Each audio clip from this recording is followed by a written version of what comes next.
क्या सच में हेमा मालिनी ने 50 साल बाद एक ऐसा राज खोला है जो अब तक लोगों की नज़रों से पूरी तरह से छिपा हुआ था? क्या यह सिर्फ एक अफवाह है या फिर प्रकाश कौर और धर्मेंद्र की जिंदगी से जुड़ी वो कहानी जो सालों से पर्दे के पीछे दबी हुई थी, जो अब धीरे धीरे सामने आ रही है? इस वीडियो में हम उन्हीं अनकही बातों, अधूरे रिश्तों और उन सवालों के बारे में बात करेंगे जिनका असर सिर्फ उन पर नहीं बल्कि उनके पूरे परिवार और उनके चाहने वालों पर भी पड़ा। तो आखिर सच क्या है और कहानी का दूसरा पहलू क्या कहता है? पूरा सच जानने के लिए इस वीडियो को अंत तक ज़रूर देखिएगा। दोस्तों, हेमा मालिनी का जन्म 16 अक्टूबर 1948 को तमिलनाडु के एक ब्राह्मण परिवार में हुआ था। बचपन के दिनों में उन्हें फिल्मों में जाने का कोई खास शौक नहीं था, लेकिन उनकी मां जयलक्ष्मी के मन में एक बड़ा सपना पल रहा था कि उनकी बेटी एक दिन हीरोइन बने, बड़े पर्दे पर चमके और उसकी खूबसूरती के चर्चे हर तरफ हो। अपनी इसी इच्छा को साकार करने के लिए उनकी मां ने बहुत छोटी उम्र से ही हेमा मालिनी को डांस की ट्रेनिंग दिलवानी शुरू कर दी थी और धीरे धीरे उसे एक्टिंग की दुनिया की तरफ धकेलने लगी। हालात ऐसे हो गए कि हेमा की पढ़ाई तक बीच में रुक गई, क्योंकि उनकी मां चाहती थी कि बेटी फिल्मों में बड़ा नाम कमाए और स्कूल कॉलेज की बजाय सीधे ग्लैमर की दुनिया में कदम रखे। कहा जाता है कि जब हेमा मालिनी 12वीं कक्षा में थी तभी उनकी मां ने पढ़ाई छुड़वाकर उन्हें चेन्नई बुला लिया और वहां बाकायदा डांस और एक्टिंग की प्रोफेशनल ट्रेनिंग शुरू करवा दी। जिस वक्त दूसरी लड़कियां अपनी परीक्षाओं की तैयारियों में जुटी रहती थीं, उस समय हेमा घंटों स्टेज पर नाचा करती थीं और अभिनय का अभ्यास किया करती थीं।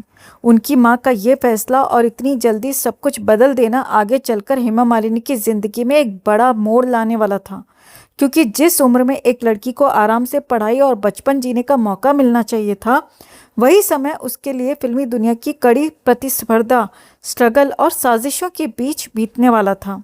फिर भी हेमा की कड़ी मेहनत रंग लाई और उन्हें साल 1963 में पहली बार एक तमिल फिल्म में डांस करने का मौका मिला। इस फिल्म का नाम था इंदु साथियम और उस समय उनकी उम्र महज 15 साल थी। इसके बाद 1965 में एक और तमिल फिल्म पांडवा वंशम में भी उन्होंने डांस किया। हालांकि इन फिल्मों में उन्हें केवल छोटे छोटे रोल ही मिल पाए और इसी दौर में उनके साथ एक ऐसा हादसा हुआ जिसने उनकी सोच और दिशा दोनों को बदल कर रख दिया। एक मशहूर तमिल फिल्म निर्माता सीबी श्रीधर ने हेमा मालिनी को एक स्क्रीन टेस्ट के लिए बुलाया, लेकिन वहां उन्हें सबके सामने बेहद अपमानजनक शब्दों के साथ रिजेक्ट भी कर दिया। उन्होंने कहा कि इस लड़की में हीरोइन बनने की कोई क्वालिटी ही नहीं है, ये स्क्रीन पर भी अच्छी नहीं लगती और तमिल फिल्मों में ये कभी लीड एक्ट्रेस बन ही नहीं पाएगी। ये सुनकर हेमा मालिनी का दिल टूट गया और वो रोते हुए घर लौटी। उसी दिन उन्होंने मन में ये बात ठान ली थी कि अब तो तमिल फिल्मों में छोटे मोटे किरदार नहीं करेंगी बल्कि बॉलीवुड का रुख करेंगी, क्योंकि उस जमाने में बॉलीवुड टॉप पर हुआ करता था। वहीं जाकर खुद को एक बड़ी हीरोइन के रूप में वो साबित करना चाहती थी।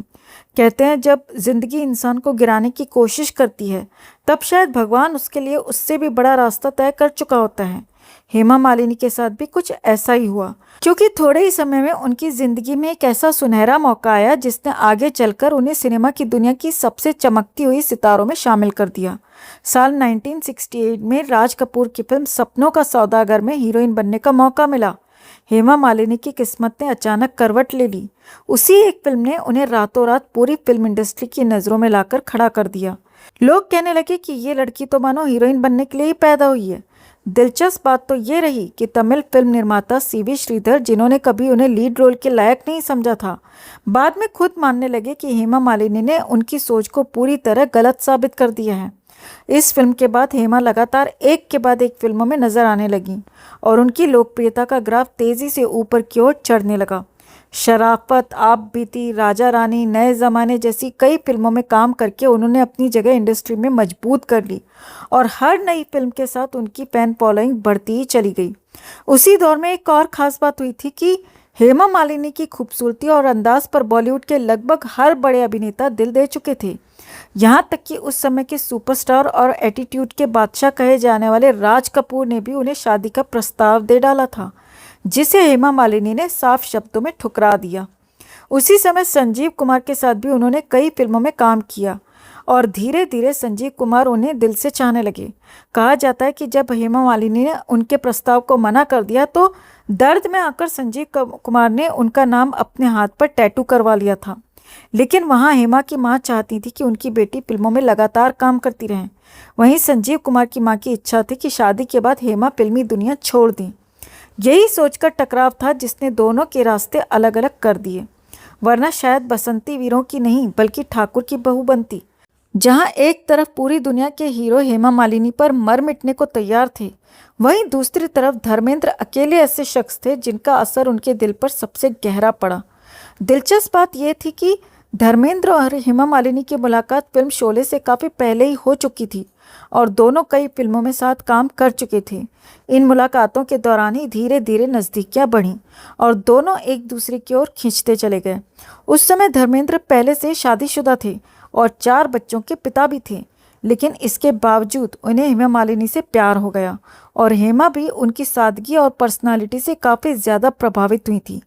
कहा जाता है कि धर्मेंद्र को देखते ही उनके चेहरे पर मुस्कान आ जाया करती थी और धीरे धीरे ये रिश्ता प्यार में बदल गया।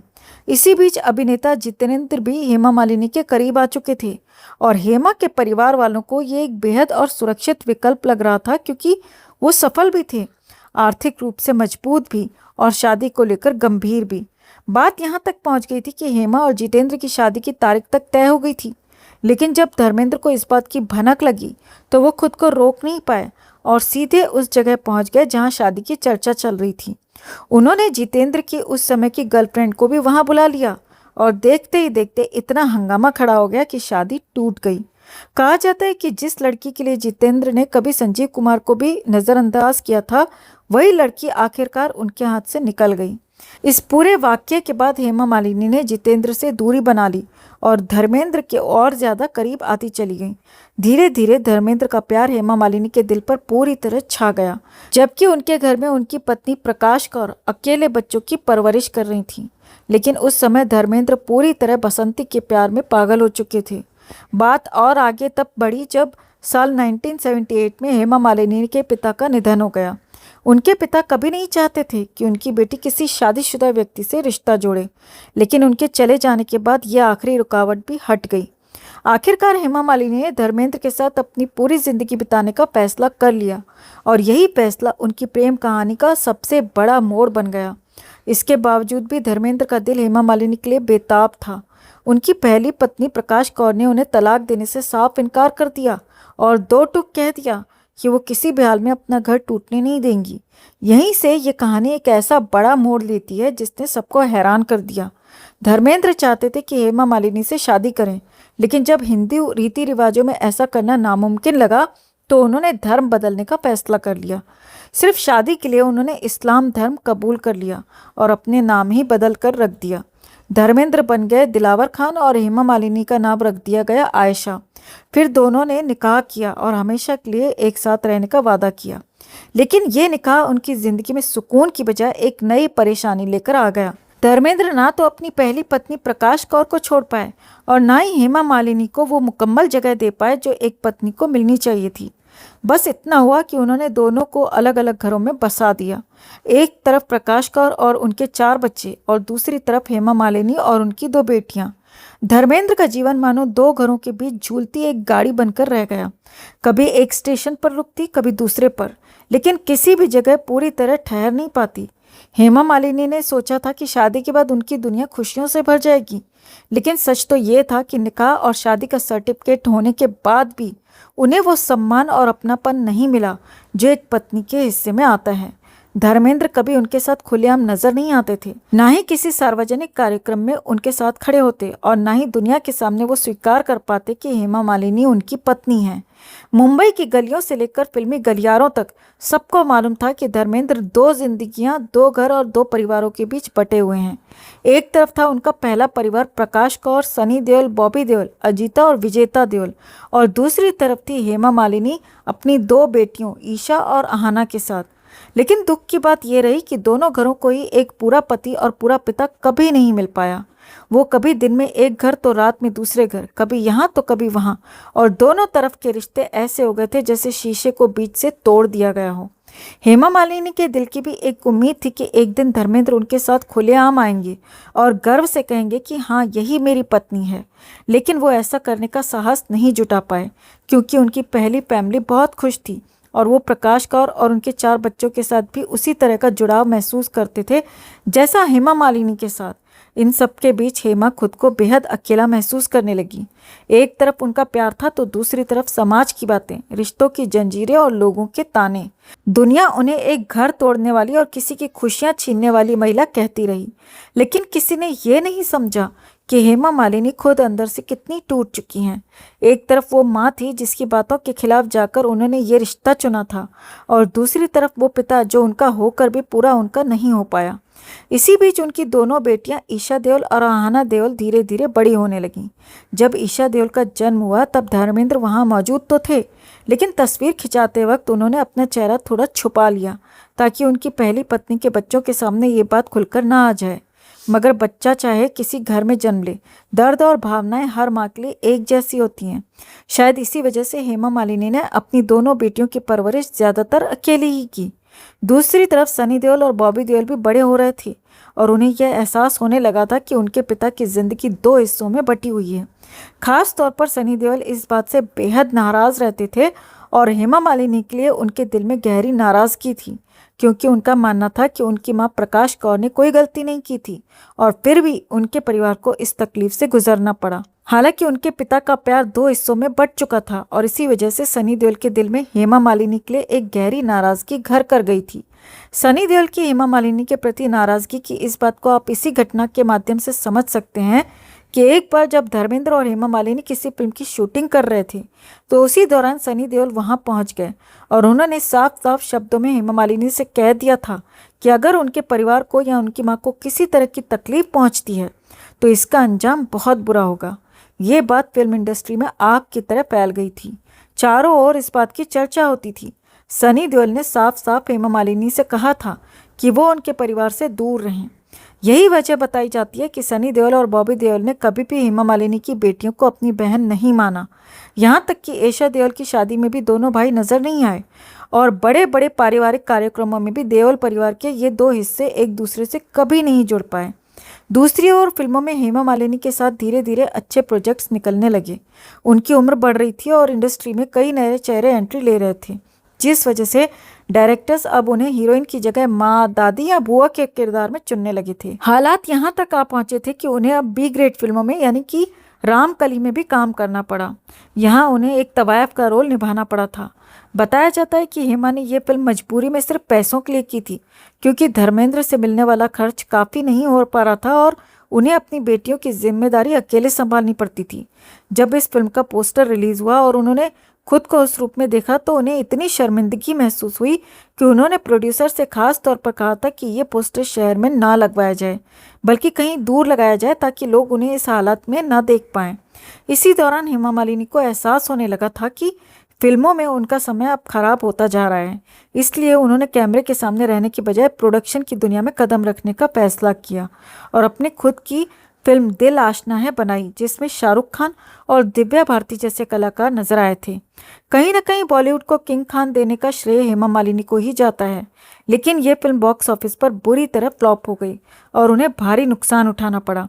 इसके बाद उन्होंने टीवी की दुनिया की तरफ रुख किया और नुपुर जैसे सीरियल बनाए, साथ ही कई स्टेज शोज करके अपना और अपने परिवार का खर्च चलाया। लेकिन उनकी जिंदगी का असली मोड़ तब आया जब हेमा मालिनी ने राजनीति की राह पकड़ ली। लेकिन यहाँ भी विवादों ने उनका पीछा नहीं छोड़ा। जब उन्होंने मथुरा की विधवाओं को लेकर ये बयान दिया कि ये महिलाएं यहाँ भीख मांगने आती हैं और ये सही नहीं है, तो इन्हें सोशल मीडिया से लेकर हर जगह जमकर आलोचनाओं का सामना करना पड़ा था। एक बार जब एक रिपोर्टर ने उनसे पूछा कि आपने मथुरा के लिए अब तक क्या किया है, तो हेमा मालिनी ने जवाब दिया कि काफ़ी कुछ किया है लेकिन उन्हें सब याद नहीं है। इस बयान के बाद उन पर और ज़्यादा सवाल उठने लगे और लोग कहने लगे कि ये सिर्फ चुनाव के वक्त ही दिखाई देती हैं। काम करने के लिए इतनी ज़्यादा ये आतुर नहीं रहती जितनी ज़्यादा ये चुनावी कैंपेन के लिए आतुर रहती हैं। उस वक्त एक सांसद होने के नाते लोग उम्मीद कर रहे थे कि हेमा मालिनी मौके पर मौजूद रहेंगी, लेकिन उसी समय वो अपनी फिल्म शिमला मिर्च के प्रोडक्शन में व्यस्त हो गई थी। इस बात को लेकर भी काफ़ी विवाद हुआ और लोगों ने कहा कि उन्हें प्रमोशन छोड़कर अपने क्षेत्र की जनता के साथ खड़ा होना चाहिए था। अब कहानी का सबसे दर्दनाक पहलू सामने आता है। हेमा मालिनी उस उम्र तक पहुंच चुकी थी जहां एक इंसान चाहता है कि उसका जीवन साथी उसके पास हो, उससे बातें करे और सहारा बने। लेकिन सच्चाई ये थी कि धर्मेंद्र अब अपना ज्यादातर समय अपनी पहली पत्नी प्रकाश कौर के साथ ही बिताने लगे थे। हेमा मालिनी एक बार फिर अकेलेपन के साए में रह गई थीं। सनी और बॉबी देओल अपने अपने परिवार और नई पीढ़ी के साथ ज्यादातर समय बिता रहे थे, जबकि हेमा मालिनी अपनी दोनों बेटियों के साथ एक अलग घर में रह रही थीं। राजनीति में कदम रखने के बाद विवाद उनके आसपास मंडराते रहे। पति से बनी दूरी और बेटियों की जिम्मेदारी, इन तमाम बातों के बीच हेमा मालिनी की जिंदगी धीरे धीरे एक तरह से सन्नाटे में ढलती जा रही थी। धर्मेंद्र कभी कभी किसी त्योहार या जरूरत के समय उनसे मिलने आ जाया करते थे, लेकिन वो पुराना अपनापन और जुड़ाव अब कहीं खो चुका था। जिन उम्मीदों के साथ हेमा इस रिश्ते में आई थी वो अधूरी ही रह गई। उनका बस यही सपना था कि एक दिन धर्मेंद्र खुले तौर पर कहें कि हाँ, ये मेरी पत्नी है और ये मेरी बेटियां हैं, लेकिन वो ये कहने से हमेशा कतराते रहे, शायद पहली पत्नी और बच्चों की नाराजगी के डर से। इसी दौरान ईशा देओल ने फिल्मों की दुनिया में कदम रखा और धूम जैसी फिल्मों में भी नजर आईं, लेकिन वो लंबी सफलता उन्हें नहीं मिल पाई जिसकी उम्मीद थी। आहना देओल ने फिल्मों में आने की बजाय अपनी निजी जिंदगी को प्राथमिकता दी। धीरे धीरे हेमा मालिनी की दुनिया उनके डांस शो, मंदिरों में भक्ति कार्यक्रम, राजनीतिक बैठकों और कभी कभार टीवी पर दिखने तक सिमट गई। अब ये बात साफ दिखने लगी थी कि ड्रीम गर्ल की जिंदगी उतनी सपनों जैसी नहीं रही। घर में रोशनी तो थी पर चमक नहीं, शोहरत तो थी पर साथ नहीं, पति का नाम था पर उनका समय नहीं। इसी बीच डांस एकेडमी के लिए जमीन मिलने का मामला भी विवाद बन गया, जब ये खबर सामने आई कि सरकार ने उन्हें बेहद कम दाम में कीमती जमीन अलॉट कर दी है और मीडिया में कई तरह के सवाल उठने लगे। इतने उतार चढ़ाव के बावजूद हेमा मालिनी ने कभी खुलकर शिकायत नहीं की और हमेशा यही कहा कि धर्मेंद्र उनके पति हैं और वो उनका सम्मान करती हैं। दोस्तों, आपको हेमा मालिनी और धर्मेंद्र की जोड़ी कैसी लगती थी? कमेंट में ज़रूर बताइएगा।